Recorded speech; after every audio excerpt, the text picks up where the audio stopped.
Greetings, viewers. Thanks for joining me in the shop today. Going to do a little thing all about the LS400 today. I've had this car a little over a year.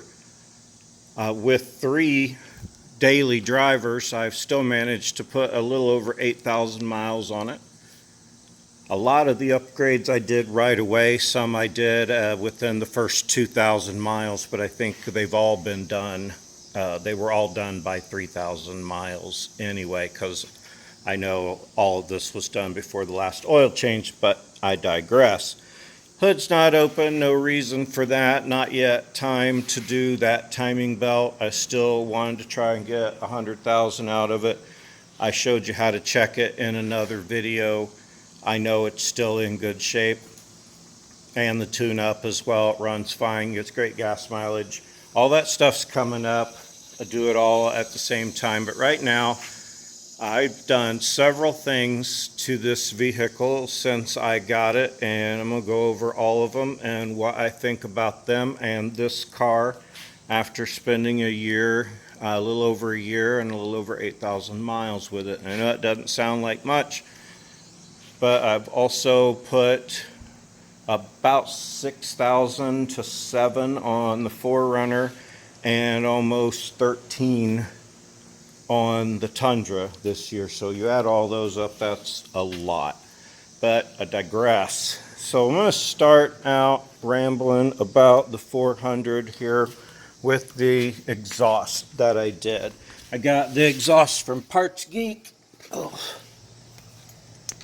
And you can see it's still nice and shiny and clean. I have not gotten under there and tightened the bolts on it, but I'm gonna just check them at the exhaust manifolds to make sure that everything is okay.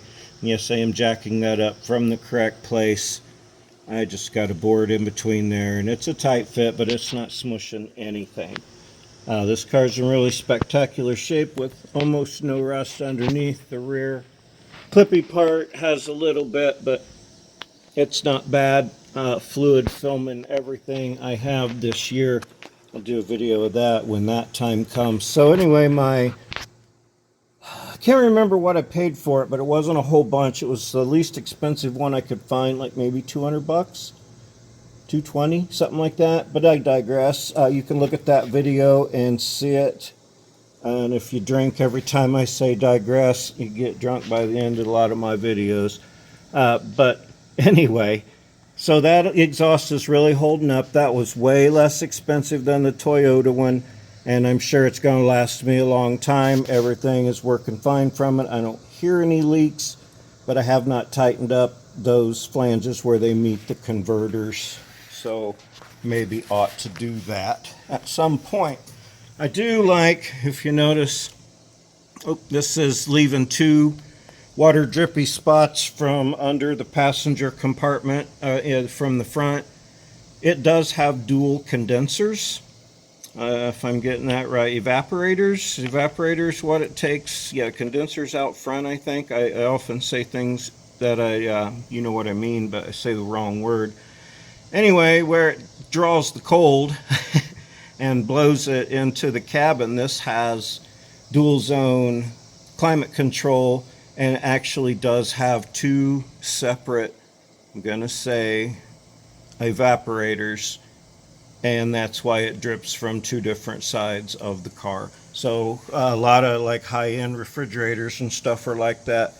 Other cars that don't have duals and just have a single, if they have a dual zone control, like my wife's RAV, it just shuts a vent down to the side that is warmest or coolest, depending on what you selected, and it changes it like that, where this has, each side has its own air conditioning system. 1 compressor, 1 condenser, 2 evaporators. That's, I believe, the way it works. Let's see, while I'm on the exhaust still, even though I went to air conditioning, back here I did cut the exhaust off. I had to weld some stuff together. Am I even getting it in there? Yeah, kinda. And you can see where I straight piped the rear. I don't care what it looks like. I did all that with AutoZone parts. I think it was like $26 for everything. Oh, excuse me, jeez. And yeah, there you can kind of see it more. Welded a cheesy chrome tip on that's rusted. My aluminized pipe is still not in bad shape. I had to weld a coupler on and cut it. Don't make fun of my welds, but you can if you want. I love the sound with the rear muffler delete. I think it sounds fantastic, although I think it would sound more fantasticer if I took those mufflers off and straight piped it. I'm going to leave my new pipe and condenser when I get ready. It's not happening today. Or yeah, the new pipe and the resonator. I'm on air conditioner parts again. But I will probably cut those pipes off. You can kind of see how they come into the muffler at the side. I'm going to cut them prior to going into the muffler and put an elbow and then bring them out to about right here, this area right before the differential, and put a straight pipe on. So it'll still have a bend and a bend here, but I want still exiting out the back. So that is something that's coming up. I'm not going to do that today while it's under here, maybe, because it is up in the air and it does unbolt, but I don't think I'm going to do that.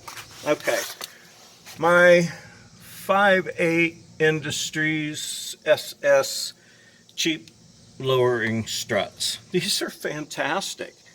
They ride super nice. Sorry, I keep saying but they ride really nice. I have a little over 5,000 miles on them, all summertimey, not wintry, so hopefully they won't corrode all of the fasteners. I put a lot of anti-seize on.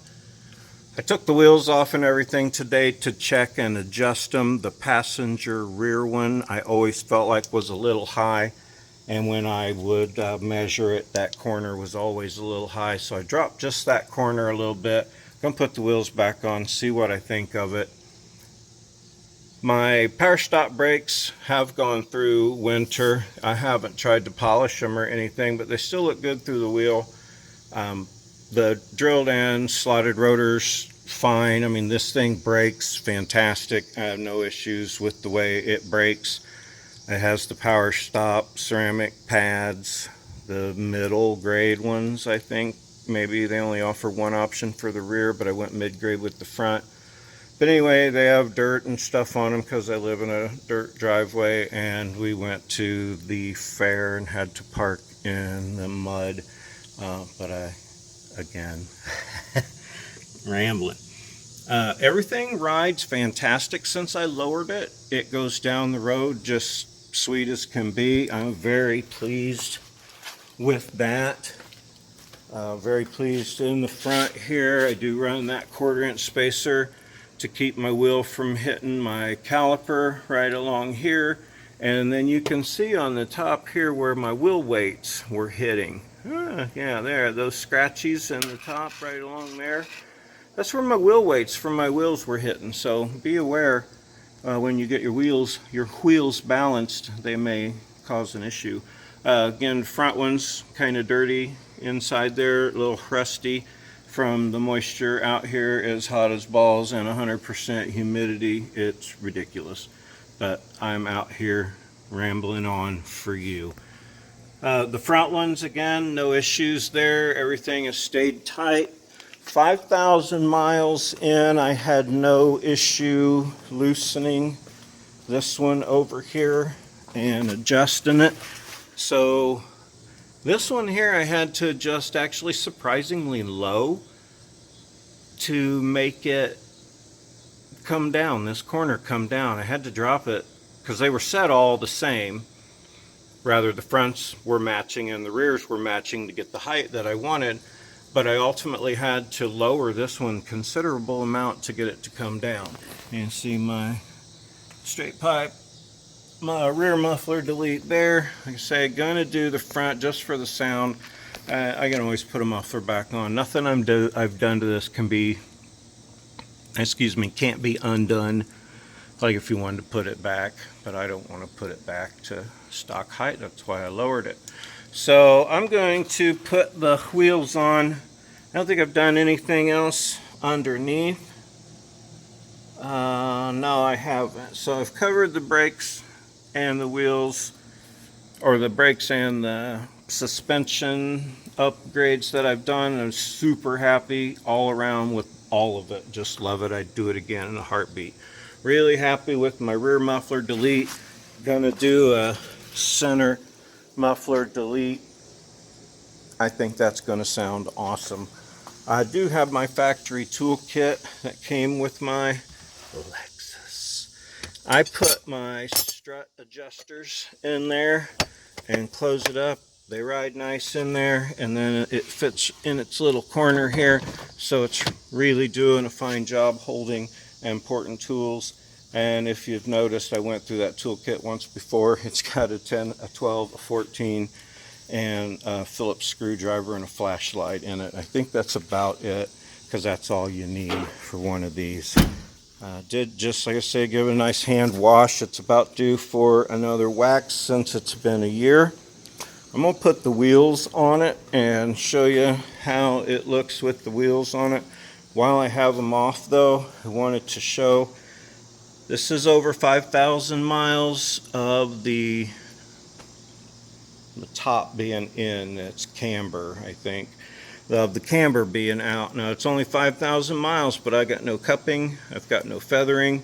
That's the front, this is the rear. No weird tread wear so far. I know it's only been 5,000 miles, but all four tires are perfect. Since I lowered it, I have not done anything to the alignment. It has just, it dropped down and everything stayed looking fine. The steering wheel stayed in the same place. The vehicle rides straight as an arrow down the road. I saw no reason to take it in and have them mess with it, because they'll look at it lowered and always frown just a little bit. But that's their problem, not mine. I don't own an alignment shop.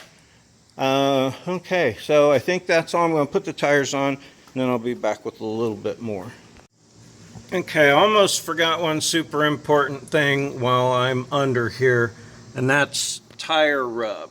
You can see up here this rub. Now people think it's bottoming out when going down the road, which that can cause it too, because I have bottomed this out to the point where you can see the A-arm has actually struck the body. That was going down a tollway in Illinois, and boy, I hit the whoops in that one of those center lanes, and I don't know, felt like the car got airborne. But that's not what I'm here to discuss. I have removed these little black trim pieces because they were rubbing on the tire all the time, and one of them got a little smushed up and started to show a gap, and besides that, rust gathers behind them. I'll show you in the back. This rubbage here, when this tire turns, because these turn so sharp, you can kind of see the angle that it went back to, and gets this and this, or yeah, it's this and this when you turn in one direction, and these two when you're turning the other direction. So that happens like when I'm turning into my driveway. There's a wire harness that runs right in this freaking little valley right here created by this plastic piece. I definitely need to relocate my harness before I go on another long road trip. I may pull that inner fender off of there. Not today, because I'm ready to put it back together. I did not plan on doing that, but I did want to show that. That is important, because if you rub through these, you will rub into your wire harness and mess up all kinds of stuff you don't want messed up. We'll go to the other side and show you where it's been a little worse. Same thing on the hitting at the top. You can see those dents up there. That's caused by the top of my ball joint striking up there, because these are shorter. They'll let that go. There's not a bump stop in there. I'd like to put a piece of rubber bump stop in there to stop that from going up, and then I wouldn't have to relocate my harnesses. But you can see on this side, it's much worse. Imagine from the weight of me and maybe that rear corner being higher. But anyway, definitely going to need to relocate my wiring harnesses, because there's a harness right up there underneath where all this rubbing is going on. I don't like it, but that's the way it is. I think if you remove all of this plasticky crap in here, which goes like all around and has a multitude of fasteners on it, sorry, I think you can get to them and do it. I should do it while I'm in here, but I'm going to move on to other stuff right now. Okay, and fear not, when I do the wire harness relocate, I will clue you in on that. Now also, the way I have it set up, it does look like it has a little bit of rake to it. I did set it to be a half an inch taller in the back. Turned out to be about 5/8 of an inch taller overall. But anyway, I like the little bit of rake that it has. I really think that adds to the appearance of the vehicle. I will definitely have to do that wire tuck. I am super more concerned about it now, as I've done that much damage in only 5,000 miles. Your results may vary. I know I slammed it hard those 2 times on the interstate, but that's what can happen. I was going up almost to Wisconsin to see a friend, and I know I will go that way again if I forget to be in that lane, or not be in that lane, because it was pretty crazy whoops. People were avoiding it. I didn't know why. Now I do. Okay, moving on. Ride quality, again, supreme. I went around the block to make sure everything's set back down correctly. And that the suspension leveled out, and I am level now side to side and not a little high in the back. Blacking out the grill, I'm super happy with the way that turned out. That's a semi-gloss black spray paint because I like to do stuff on the cheap. I just taped off the chrome parts. Same thing down here. You could probably see my tape lines. I taped off there around the license plate, that bottom grill, and that lip, and that is just bugs and stuff on the lip, not paint peely. I really like adding that. I've added those black accents. I think they look super nice there. I'd still like to paint the bottom that darker gray, but I don't think I'll ever get around to messing with that part.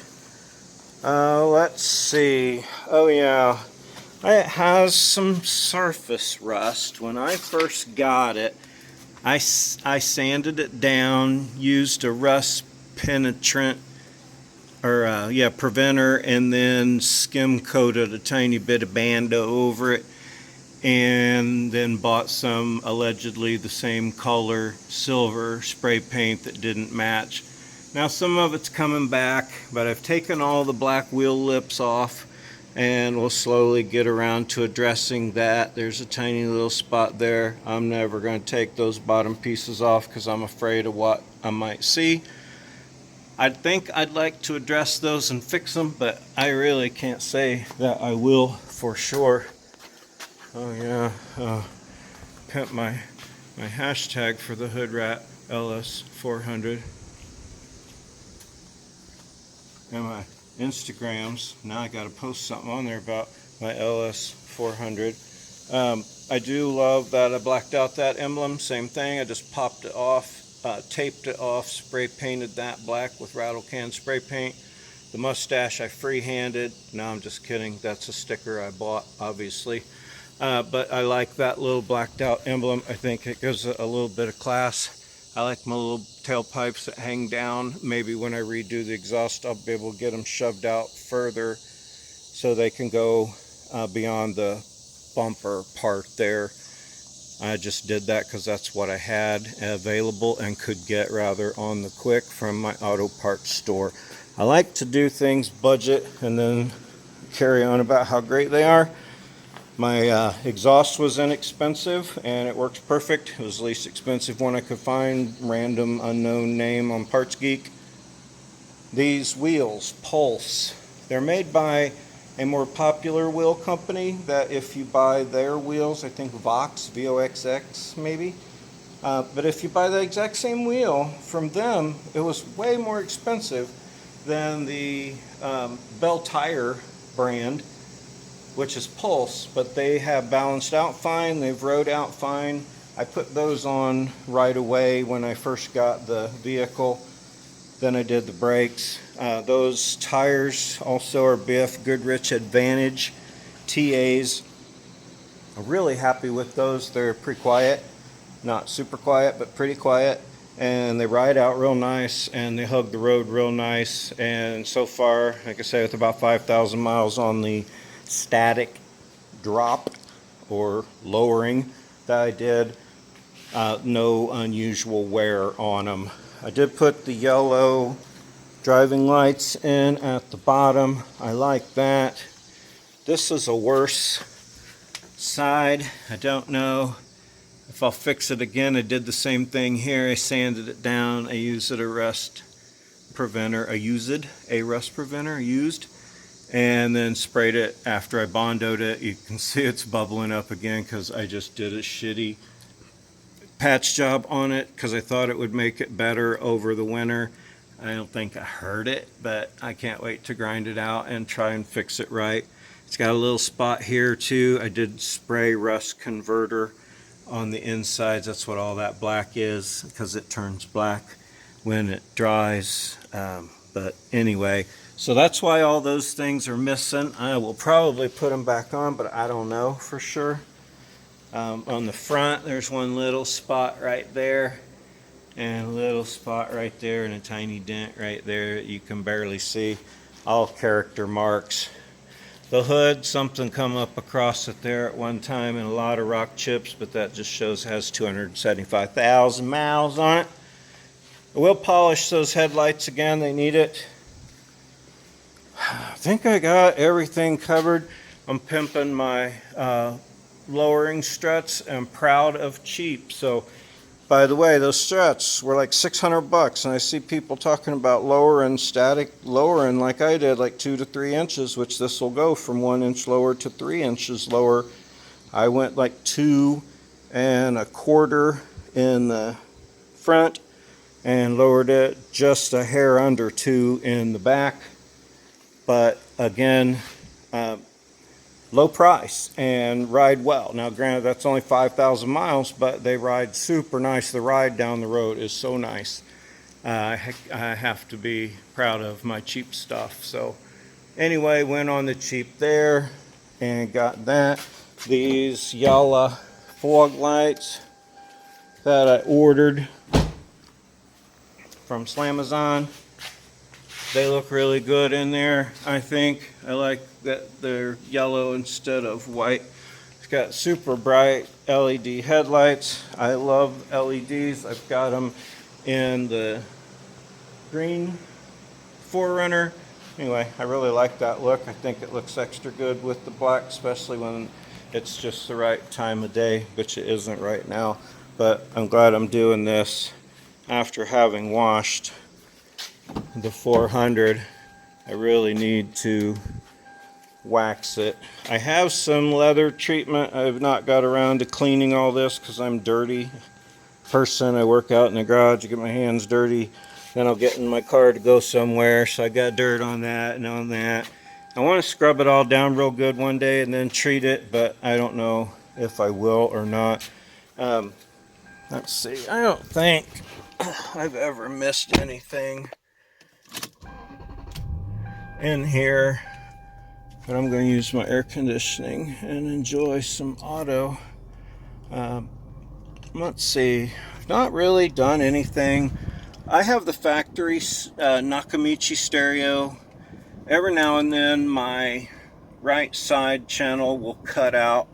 I have yet to fix that. It's really random, but it does it every now and then. I have old CDs, so I really dig the CD player. I like the stock thing, the stock head unit and stuff being in there, so I don't think I'll change that out. And I'll just try and figure out what's wrong. I know there's a place you can send them and the guy solders something in the back. I may venture into that one day. But I have my FM converter here thing, or not FM converter, it's a Bluetooth connector, so I can just select FM1 and then it matches up to that when I Bluetooth my phone to the car, and I can listen to my music and stream music from my things that I use. This cup holder is bizarro and useless unless you have just the right size. If you use a can with no koozie on it or something, it's okay. So wintertime it holds a can of pop okay. I don't have the right size Yeti that fits it, and all of my cups are just slightly too big. But anyway, everybody that has one of these knows about that. Other than that mirror staying blue, and this one not, it's blue now, of course, because I'm in the garage and it shows dark, so it turned it blue. But I wish that one would stay blue, because that one is stuck on blue. I'm stuck on blue. Anyway, my telescoping wheel, this button down here, it doesn't telescope in and out, but that's okay. It's on the furthest out position, and I'm okay with that. And when you shut this off and take the key out, this goes up automatically and then comes back down when you put the key back in. It doesn't always work, so that's annoying, but I can always lower it by hand when it acts up. I did let somebody borrow the car, and they were adjusted everything. When I got back in, I just hit my memory and it put everything back just the way I had it. My outside mirrors and seat settings and everything. That was super cool. The AC will freeze you out. The heat will heat you out. I love the heated seats. I love that it's got super easy to turn off traction control, although I really don't go out hooning around in my 400 because I like it. And yeah. Controls up there, got my garage door openers programmed in, a little smile. Everything is fine in the back, works fine. I broke off, it didn't let me show you because of the glare, one of them little seatbelt guide things. I gotta glue that back on while that's fresh on my mind. But otherwise, I just love this car. It is such a joy to drive. It's super smooth and nice. I think it looks really good. I think it sounds really good. I am going to eventually undo those middle mufflers and straight pipe this. When I do that, I'll post up. When I do the tune up and timing belt, I'll post that. When I do that wire tuck, I'll post that, because I do think that is necessary. I said I didn't think it was necessary at first because I'm not that low, but apparently if I want to drive without worry whatsoever, I'm going to tuck those wires. So a few things coming up, a few things gone over. I hope I didn't miss anything. If I do an upgrade, I'd try to do it least expensive if possible. Like my timing belt will definitely be an ASIN belt kit. I'm not going to shortcut on something like that. And I'll use quality parts to tune it up. But to test like wheels that are less expensive or exhaust that is less expensive, something that isn't going to be a detriment to performance or safety, then yeah, I'll try a cheap part, because most of the time they're made by the same manufacturers, and I don't have like some crazy pride issue where I got to go OEM everything. So you probably know that if you've been watching my show. So like my show if you like it, subscribe if you want to, check links, leave comments. This video is really long, but it is everything about my Lexus that I've done that I like. I've not changed much on the interior of anything except adding that little thing in my window GPS, but it didn't need anything. It's just so freaking nice in there. So back to where I was. Like, subscribe, comment, check links, but most important, thanks for coming and seeing what I've done and what I think about my LS400. If I left something out or you have any question, leave it in the comments. Thanks for watching and have a great day.